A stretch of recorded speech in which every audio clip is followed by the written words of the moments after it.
Welcome to Day 12 of JLTV's exclusive coverage of the 19th Maccabiah Games, direct from the State of Israel. My name's Mitch Gaylord, coming to you from the JLTV Maccabiah headquarters. She descends from East Asians. She was adopted by Jewish Canadians. She is Kayla Greenberg, and she is a track and field superstar. Then we come back stateside where we meet a returning Maccabiah athlete, American Andi Murez, who broke multiple Maccabiah records at the 18th Maccabiah Games. Will she do it again? We'll see. That and so much more on Day 12 of JLTV's exclusive coverage of the 19th Maccabiah Games.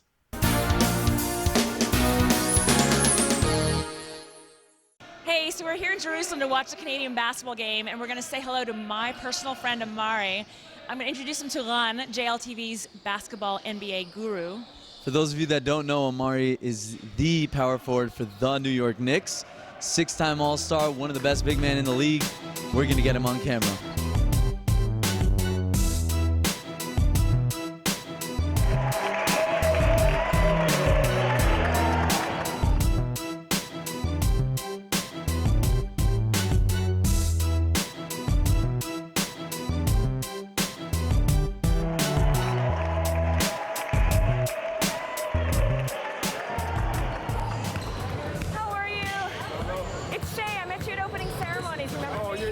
Shay.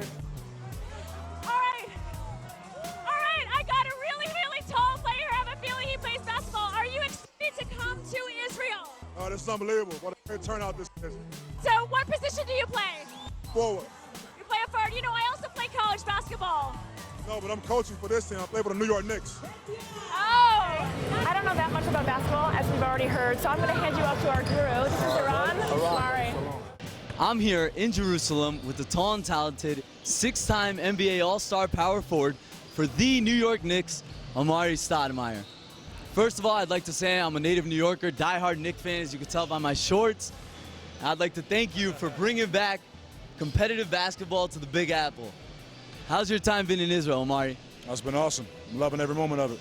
Now, I know your Jewish connection has been well documented ever since your first trip here in 2010. How many times have you been to Israel since? What have you learned? Yeah, I've been back. It's the first time I've been back since 2010, so it's always a great informative trip for me. Why did you decide to come back for the Maccabiah Games? Well, I got an offer to coach the Canadian team, and I was able to accept that. And then now being here with them has been a great opportunity for me. Did the GM of the Knicks, Glenn, introduce you with the Canada coach? It was actually the coach here called the coach, or the GM with the Knicks, and that's how the gig happened. All right, how's it been being a coach for the first time? That's great, man. I'm always teaching the students the game of basketball. I'm always around the sport. So to be a coach, it just fits right in. You teaching any of the big men some of the post moves that Keem's been teaching you? I'm trying, man. These guys are not the NBA players, but I'm trying to teach them a few skills that they may need to succeed.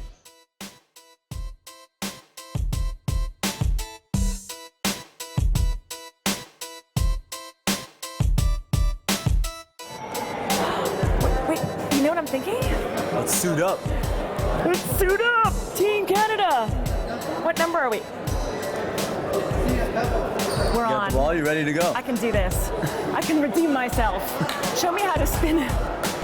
See? How's it like playing basketball in the mecca of basketball in New York City? Oh, it's brilliant. Anytime you play basketball in New York City, it brings out the best in you. From playground basketball to NBA basketball, regardless, it brings out the best in you. Now, the Knicks had a pretty successful season last year. I know it was a little frustrating for you with injuries. What can you guys build upon from last year, and what are your expectations for this year? Yeah, well, this year's going to be high expectations. I mean, we got our core guys back, a group of guys that we've been with now for 3 years, and so it's going to be great going into our fourth year together. You guys got some veteran personalities, you included, Kenyon, Tyson, and you got some character guys like JR and Shump and stuff. How's it like in that locker room, especially now with Ron Artest coming to join you guys? Yeah, it's going to be a lot of fun. I mean, we got guys who are skilled at basketball. You got former All-Stars and so scoring champions on the team. We got a great group of guys, so we got a chance to do something special. I see you got the yarmulke. Have you been kind of keeping the Jewish faith and some of the customs and stuff like that? Yeah, I mean, obviously, when you're born into the Hebrew culture, there's certain things you keep, and that's what's happening. How are the people in the locker room responding to your Judaism? It's not really about Judaism. It's more so about just the culture of the Hebraic traditions. And so they understand it, and they understand that they are Hebrew as well, but it just doesn't quite understand the actual studies of it. Definitely. I saw that you have some partnerships now in Israel. I see that you might be a part owner of a Jerusalem basketball team. Why have you decided to partake in that? Yeah, there's no might. I am the actual owner of the, or part owner of the Jerusalem basketball team. We want to bring a swagger to Jerusalem, something I think is very important. Bring that culture, that swagger, bring great basketball to the city. So that's the whole deal. Amen. Here with Amar'e Stoudemire, power forward for the New York Knicks, star in the NBA. Best of luck this next season. Bring home a ship to New York, bud. Thanks a lot.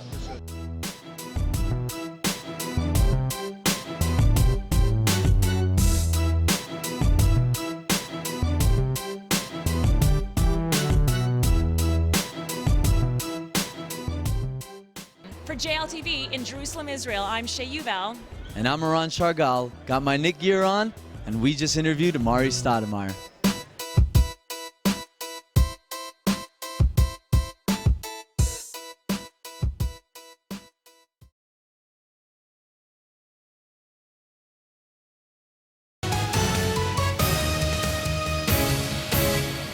She descends from East Asians. She was adopted by Jewish Canadians.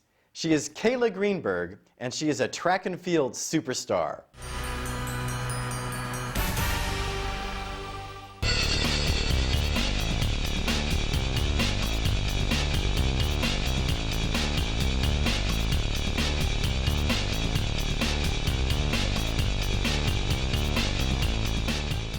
My parents adopted me when I was 6 months old. They adopted me from China.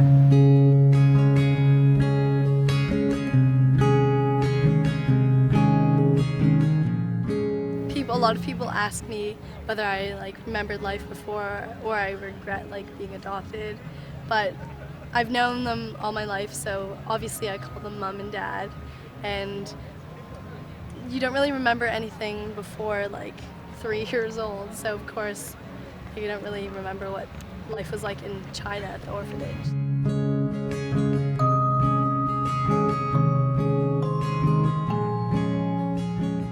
I don't think that it's any different than being born Jewish or anything, because at the synagogue I guess I get more looks, longer, people stare longer at me, but I don't think that it's any different from anyone else.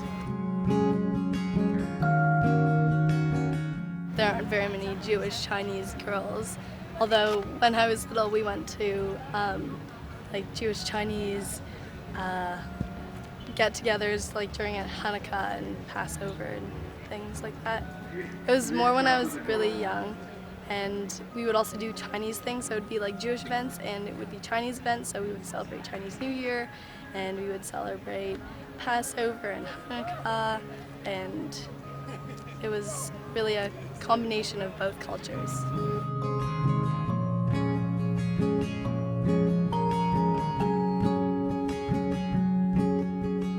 I have a lot of Chinese friends, and every year my mom cooks for a lot of our friends, Chinese and Jewish, for the biggest Chinese celebration, Chinese New Year.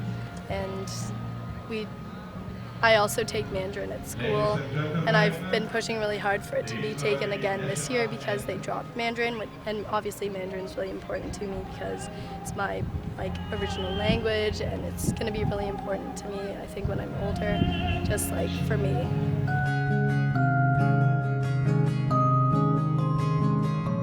What is your favorite Jewish holiday?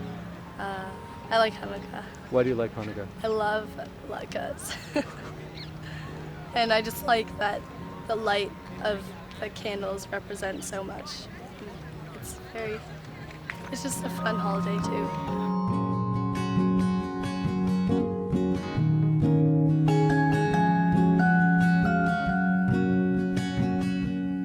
I went back to China in 2008 to watch the Beijing Olympics, and we also visited my hometown and the orphanage that I was in for 6 months before my parents adopted me. We didn't have the chance to go to the opening ceremonies, but I would assume it would be the opening ceremonies at the Maccabiah except a billion times more people and more countries, although the Maccabi Open ceremonies was incredible. And I'm sure if I don't go to the Olympics, it'll be one of the most incredible moments of my life. Just when we were about to walk into the stadium, the energy was so amazing, and we started singing "Oh Canada" and like cheering like "Go Canada, go!" And it was just really amazing to see that our country had so much spirit, because usually we're not as like proud of our country as the Americans. We're like less. We're not like less in the amount of pride, but we don't show it as much.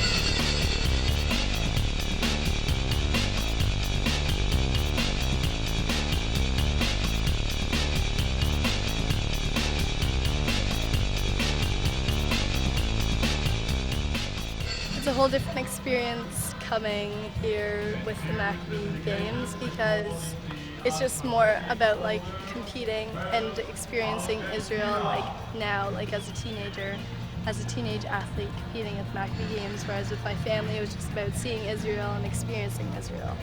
Okay, and so far, what have you experienced? Talk to me about some of the experiences you've had here. Well, of course we went to most of the sites that everyone goes to in Israel, like the Dead Sea and Masada and the Western Wall, and we've been to Tel Aviv and Haifa and Jerusalem. And we've had a lot of Jewish food too, and it's been cool.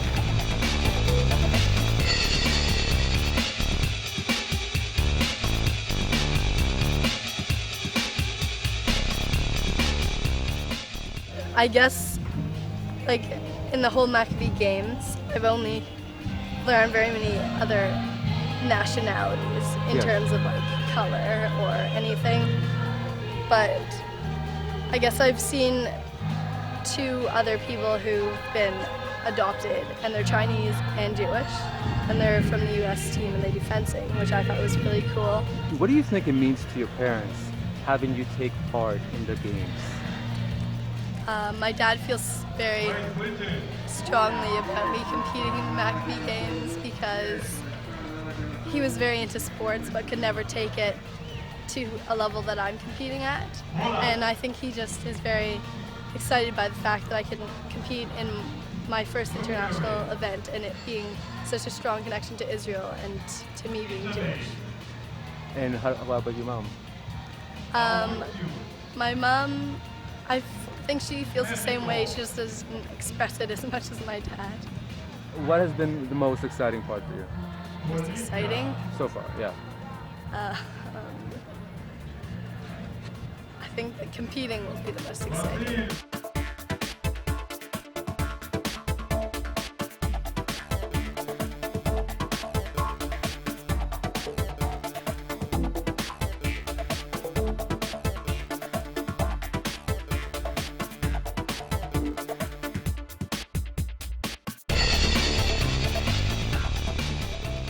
How did you do in the long jump?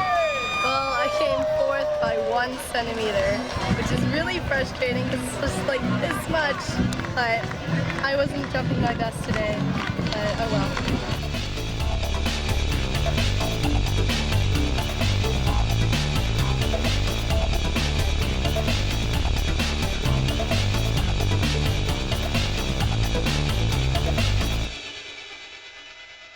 I'd be satisfied with jumping 160, but then I would be amazed if I tied my PB and got a medal.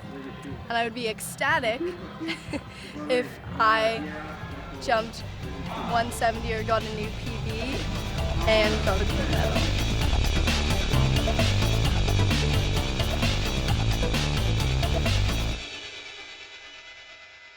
While Kayla Greenberg did not take the gold home, she does leave with a bronze medal. Congratulations, Kayla. Reporting from Tel Aviv at the 19th Maccabiah Games, I'm Igal Hecht for JLTV. I'm Mitch Gaylord, coming to you from the JLTV Maccabiah headquarters. The 19th Maccabiah Games on JLTV is brought to you in part by the Jewish Life Foundation. The Jewish Life Foundation uses the power of the media to educate, inform, and celebrate Jewish history, values, and traditions.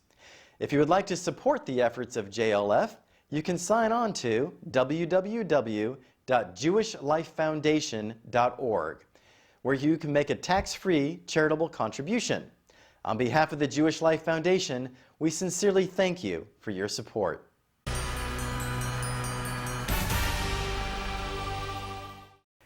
You are watching JLTV's exclusive coverage of the 19th Maccabiah Games. I'm Mitch Gaylord. At the 18th Maccabiah Games, American tennis player Sam Sporn was one of the oldest players at the Games. Well, this multi-medal winning Maccabian is back. He may just be the oldest Maccabian ever to compete. JLTV's Steve Grad caught up with Sam on the court.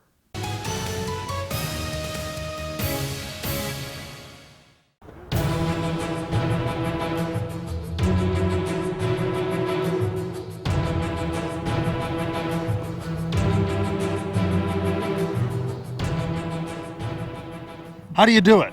How do you keep playing? Well, it's the love of the game and the love of coming here to Israel to play in Maccabiah.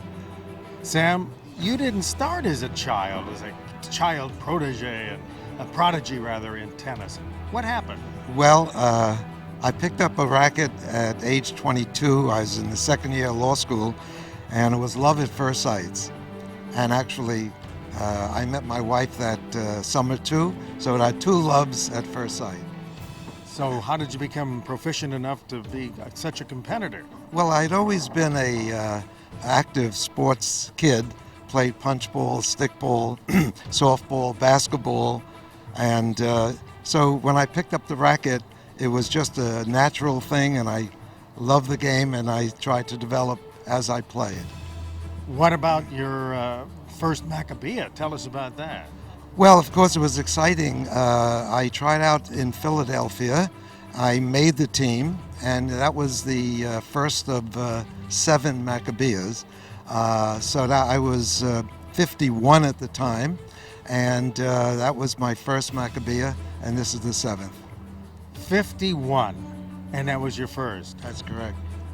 Amazing. And you've also done the Maccabiah Pan Am. Yes, I've done 4 of those in Argentina, Brazil, Chile, and I've won a total of 13 medals, 4 golds in Israel, and Pan Am in singles and doubles, so I think that's something of an achievement. Well, you're certainly the oldest in the Maccabiah team from the United States, and they don't have the exact records going all the way back to 1932 if you're the oldest ever, but at 83, you don't look like you've lost a step compared to the 18th Maccabiah. No, I've lost a step and a half, but I'm still out there. I'm still competing. Tell me about your technique out there on the court. Well, basically, it's a focus. We have a great coach, and he stressed every point you focus and you try.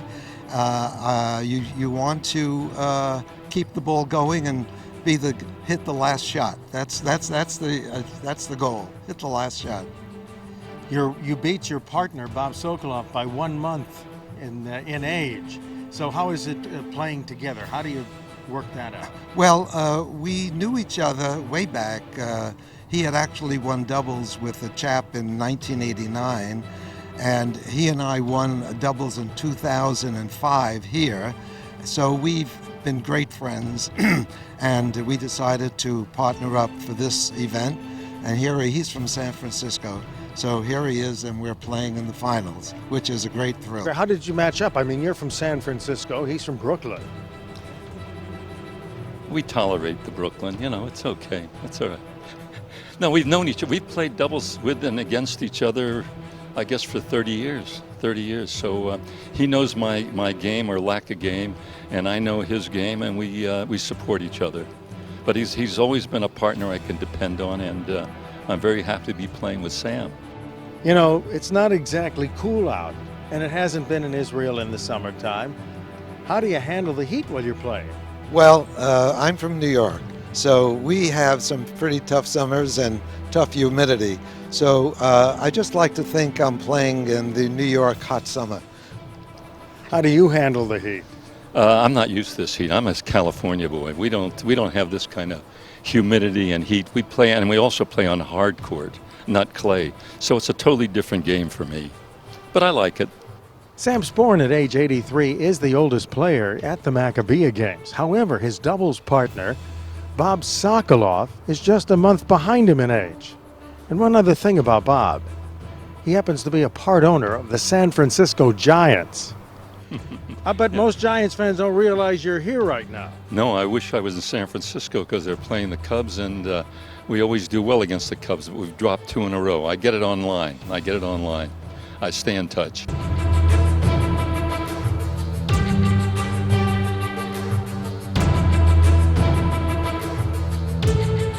You still get the same thrill being in Israel at your 7th Maccabiah as opposed to even to your first?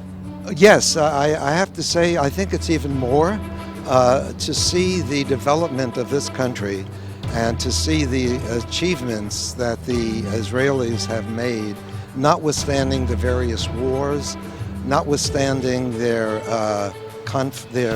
issues. They just keep going onward and upward. So I am continually amazed, and I just adore them because they're wonderful people. People adore you. You got a special award just before the Maccabiah Games started. Well, that was quite a wonderful surprise and achievement. On Wednesday, July 17th, there was an award ceremony at the Wingate Stadium.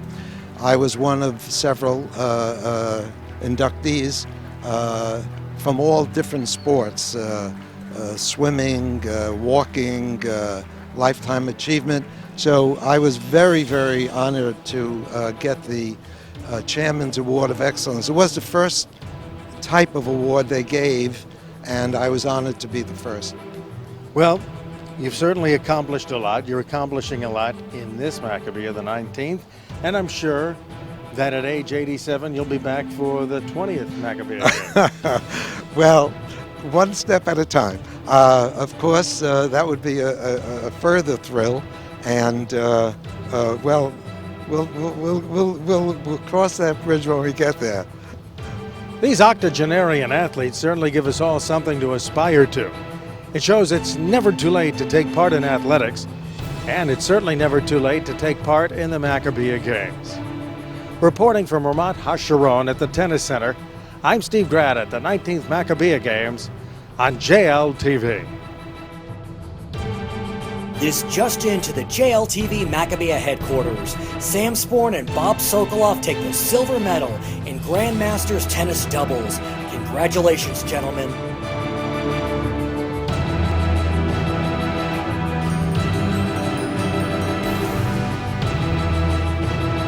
Okay, it's time for the Maccabiah Minute, presented by the Jewish Agency for Israel. My name is Josh Binstock. I'm from Toronto, Canada. In the summer, I'm a professional beach volleyball player, and in the winter, I am a doctor of chiropractic. And this experience is definitely more than just competition. It's about connecting with Jews around the world from other countries. You know your enemies on the court and then your friends off the court, having lunch and drinks with them. It means a lot. It's very special. This is my 3rd time, and I definitely come every time I'm able to. It's just, you know, a way for me to come back and connect with Israel. I mean, I've studied it throughout school and learned about it, and now to be, you know, in the land of my ancestors and, you know, to connect with my Judaism and kind of, you know, strengthen my bond with the faith, and it's just, you know, something that definitely is very important to me.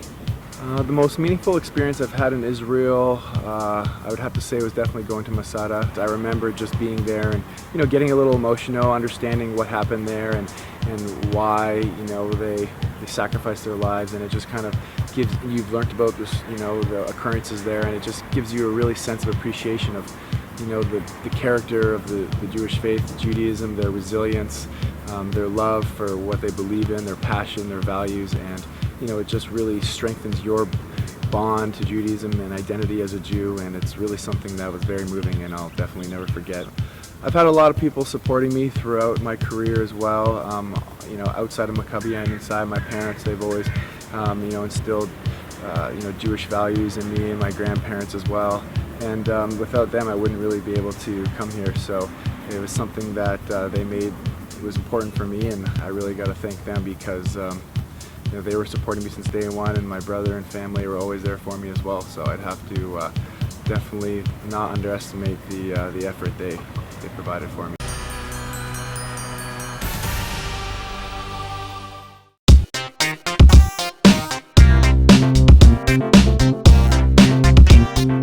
Welcome back to the 19th Maccabiah Games. I'm Mitch Gaylord. At the 18th Maccabiah Games, American Andi Murez broke so many Maccabiah records it's hard to count. Will she swim her way into the Maccabiah record books again? Let's see. So Andi, you're almost a veteran. This is the second time you've been at the Maccabiah Games. And how did you do last time, and what are you hoping for this round? I did really well last time, got a few personal bests, and I'm hoping to have fun and swim fast this time. Well, you've already been swimming fast, because tell me about the race last night. Last night I won in a best time, which I was really surprised and happy for. So that was 100 meters, and what did you do? What was your time? 55.09. Wow, unbelievable. Now, was that a Maccabiah best, or a personal best, or a world best? Personal best for sure, and I think it was a Maccabiah record as well. So we just saw you in the prelim for the 200. Tonight is the finals. How are you feeling? Who's the stiff competition you're going against? I think there was an Israeli girl that beat me this morning, so I'm seated second. I think so. But I'm just going to swim my own race and hope for the best. So after all your competitive swimming, now I'm bugging you because I want to learn how to perfect my stroke in the pool. So what do you want to show me? Freestyle stroke. I think the key is you want to keep your body at the surface and in one piece. You want your body to rotate together so that your arms and legs are moving together. This is better known to me that I learned as the crawl, right? Yeah. That's good. Yeah? Yeah. If you have goggles and put your face in the water, yeah. But that's good. Between my hair color and my makeup. Only for you. Thanks. Well, you are an amazing young woman. You're pre-med at Stanford. You're hoping to become a pediatrician. How do you find the time to juggle the swimming, the practice, and all the classes that you need to take? Well, I love this swimming. I mean, I love the team. I think it's the people that I swim with and the coaches that make the experience and keep me focused on the good parts of it. And then I enjoy the academics as well. So I've just been doing it all my life, and I'm used to the balance. Take us back to when you were a kid and what got you started swimming, and a little bit about your childhood related to your grandfather, who was near and dear to you. Well, my grandfather swam in the Maccabiah Games back when they were, he was from Austria and he competed in them. And my dad grew up swimming, and then my brother and I learned how to swim, though I was afraid of water at first. But then my brother and I joined a club team and we swam all through college. How did you push through your fear, and at what age, your fear of swimming? I don't know. I think my dad might have just pushed me in. It was when I was very young, when I was first learning how to just stay afloat. Back to your grandfather, Joe, for a moment. Now, he was swimming under very difficult conditions. It was during the Nazi era, and I read something about the Nazis would come and pull swimmers, Jewish swimmers, out of the pool. What did your grandfather share with you about life back then during the games? Well, I know that the Maccabiah group was the way he had a ticket out of Austria and to the States. So I know it meant a lot to him, and he just enjoyed swimming. Tell me about at the last games that your grandfather was with you, how special that was for you, all these generations and all these games that have passed, and now here you are. I mean, it was really awesome that my whole family was here, both my parents, my older brother also competed, and then to have my grandpa in the stands was really cool. I remember one of the medals that I won, I put around his neck, and so that was really nice. It must be bittersweet for you because I know your grandpa passed away. He's not able to be at these games. What do you think about when you jump in the pool in terms of memories of your grandfather? Well, I remember that, and I remember learning how to swim in his pool. What would you like to do? I know you want to be a pediatrician. But what about swimming in your future?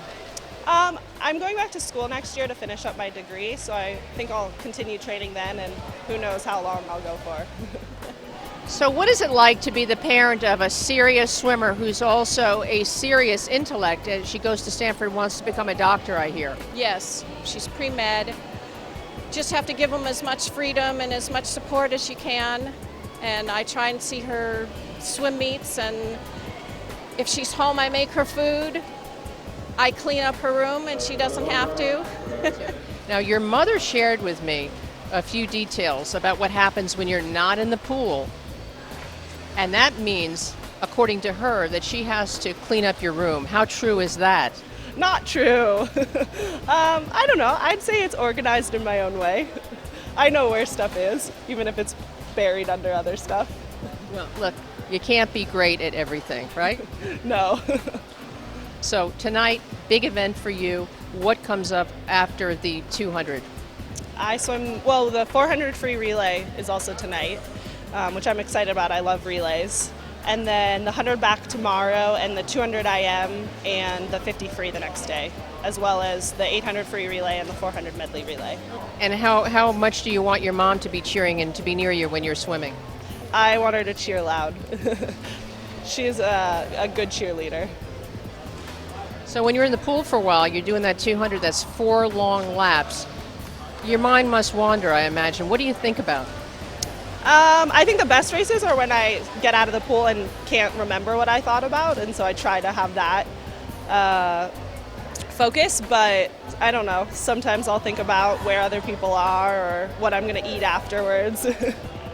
What do you think this means for you, your family, your sense of Jewish heritage? It's all in the family, multi-generational. How does all that feel? It feels great. I hope that they marry Jewish and we have Jewish grandchildren, and Andi is very excited about it being in Israel, and I think she wants to come back. All right, let me see you do it. Show me. What's the secret? To keep your body together. And so Looks like I'm doing the Queen's wave here. when you rotate, move your face down. This is not easy. No, it took me a while to learn.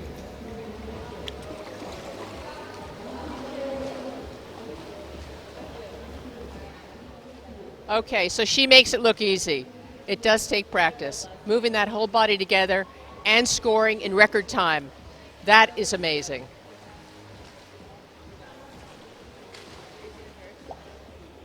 Okay, I'm going to give you a few pointers. I think you can improve a little bit by tonight. Okay. All right? But keep practicing. Thank you.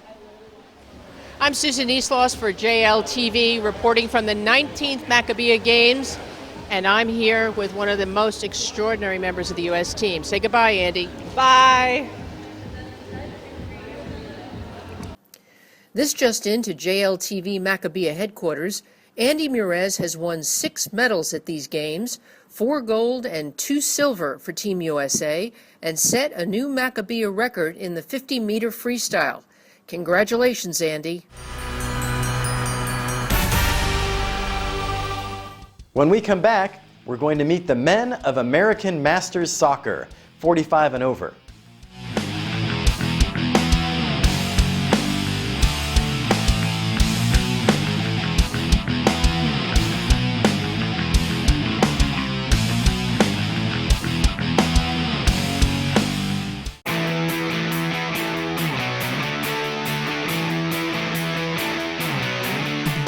You are watching the 19th Maccabiah Games on JLTV. And as long as you're here, watch these American soccer players. They don't call them masters for nothing. I'm Steve Grad for JLTV here in Jerusalem, getting ready for the American soccer team as it's set to practice. Joel Cohen is a member of the American soccer team and has one of the most interesting stories you could ever want. Joel, you weren't exactly born in a hotbed of soccer in the United States. Tell us about your background. Sure, thank you, Steve. I was born in Bulawayo, Rhodesia, and there was a civil war there. My parents moved to Cape Town, South Africa, then London, back to Cape Town, and I moved to the United States at about the age of 9, and have lived in, since then, basically I've lived in 15 cities, so now I'm in Dallas. and you got interested in Maccabi soccer in quite an interesting way. In 1985, I watched the finals. I was on a teen tour, one of these TLM, a 6-week TLM, interesting tour. And in fact, one of the people leading it, one of the madrachim was Eyal Tieberger, who I understand now has become a big wig in the Maccabi movement, the World Union. Anyway, in 1985, he took us to the finals to watch Holland against Israel in the open division. After the game, I think Israel won 3-1. The Israeli star forward, I have no clue what his name is, he threw his two cleats out. I guess in celebration, he was excited.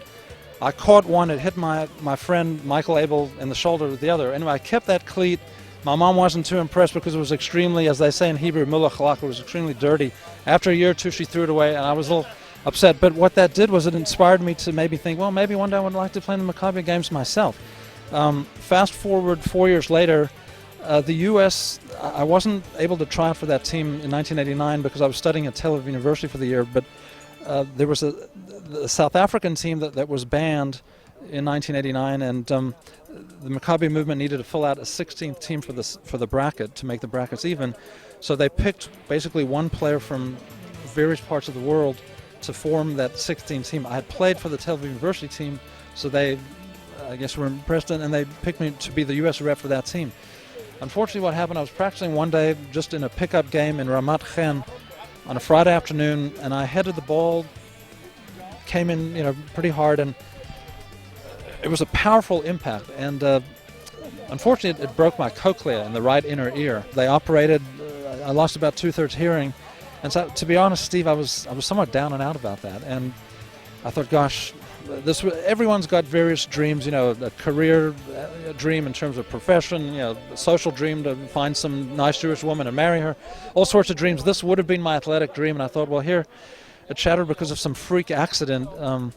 So you had the hearing loss, but you were supposed to be at least marching in the... True, but the doctor was fearful that some excited athlete would hit, somehow, cheering would hit this expensive operation, and then it would sort of defeat the purpose. So I wasn't allowed to march in the opening ceremonies, and obviously was frustrated. And I thought, well, this is it. Yes, I can play easily in some city in the United States, but never for the Maccabias, because, if you can't head the ball, then you can't, frankly, at that level. So since then, I haven't really headed the ball, but... Well, wait a minute. You didn't make it to the Maccabi back then. So how did you get back this time?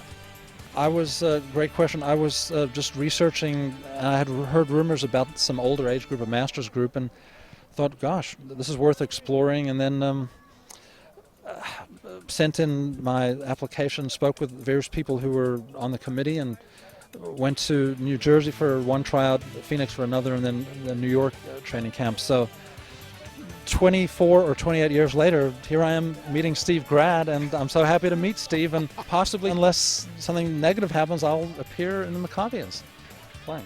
What I need to ask you now is that it wasn't an easy thing to get on the Masters team because you had to overcome something else, if I recall. True. One of my teammates kicked me out. I don't know if your cameraman can get this, but the first 5 minutes, basically right here, literally couldn't walk. Likewise, Saturday was just walking, but I hobbled. I was just so desirous, I guess, to make this team, and played through that pain, and actually led the entire 45 and 35 camp in assists and all this. So,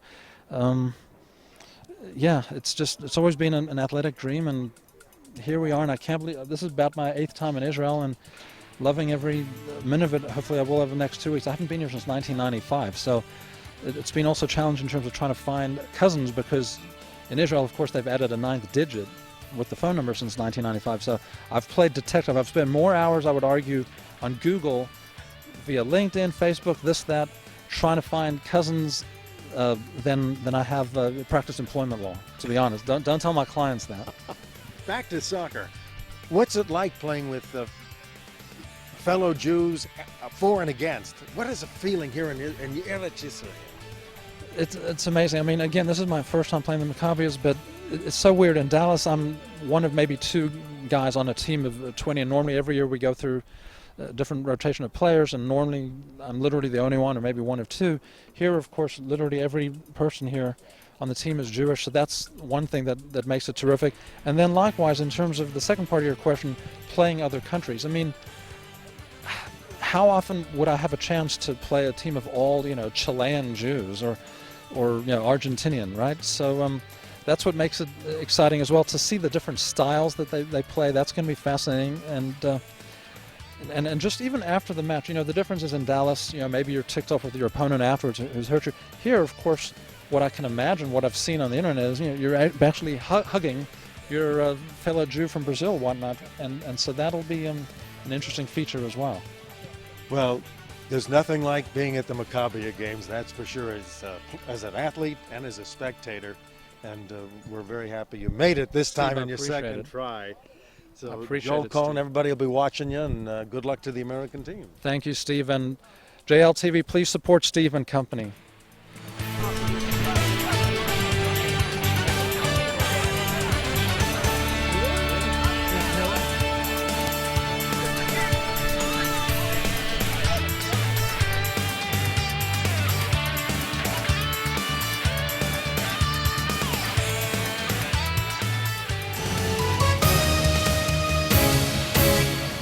Team USA Soccer has many stories here at the Maccabiah Games in Jerusalem, and one of them is Robert Olin. Robert, you're unique in the sense that this is your first trip to Israel and it's part of the Maccabiah. What's going through your mind? It's very exciting on a variety of fronts. Obviously, like you said, this is my first trip to Israel. I had, thought about it my whole life, and to have the chance to do it now and combine it with soccer is a real great opportunity. I'm obviously looking forward to the soccer competition a lot. Been training for about a year now, and hopefully we've put together a team that'll be able to compete and do our friends and family proud back home. You have an unusual way you got back into the sport. Give us your young background and then how you jumped to the present. So like many kids in the U.S., I grew up playing soccer, started around kindergarten, played all through high school, and then pretty much took a hiatus until a couple of years ago. I started playing with a group of guys in Manhattan. We get up early in the mornings, pretty much at the crack of dawn, every weekend, all year round, rain or shine, snow, and that's been great preparation for this. I've been doing that for about 4 years now, and a couple of the guys decided to try out for these teams, and there are 9 of us here actually from that group. From your group? Yeah, 6 are playing with the over 45 team and 3 on the over 35 team. And while playing in Israel in this tournament, the feeling that your opponents from all around the globe, they're Jewish too, what does that mean to you? Right, it's a little weird, and you usually think when you follow soccer on the international level, you think of Brazil and Argentina and Mexico, and we'll be playing all those teams. So with a twist, they're all going to be Jewish, just like us. So I think that'll be a great opportunity to get to meet other Jews from around the world and see what their experiences are like in other countries.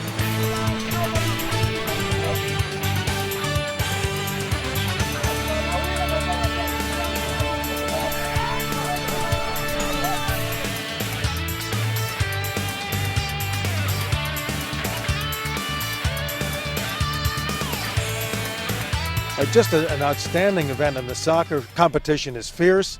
The players all have special stories, and we're glad to bring them to you. Reporting from Jerusalem, I'm Steve Grad at the 19th Maccabiah for JLTV. Okay, that's all from day 12 of JLTV's exclusive coverage for the 19th Maccabiah Games from the State of Israel.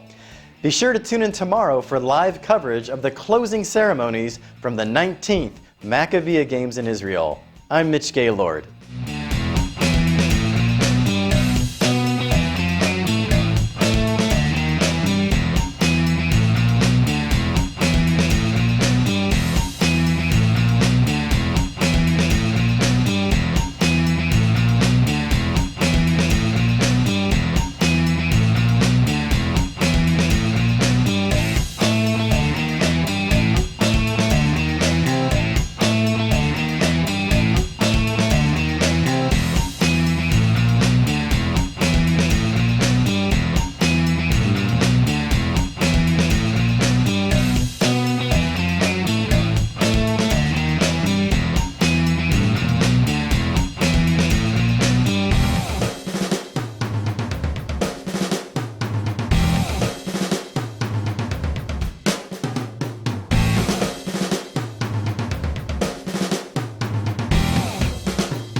I'm Mitch Gaylord coming to you from the JLTV Maccabiah headquarters. The 19th Maccabiah Games on JLTV is brought to you in part by the Jewish Life Foundation. The Jewish Life Foundation uses the power of the media to educate, inform, and celebrate Jewish history, values, and traditions.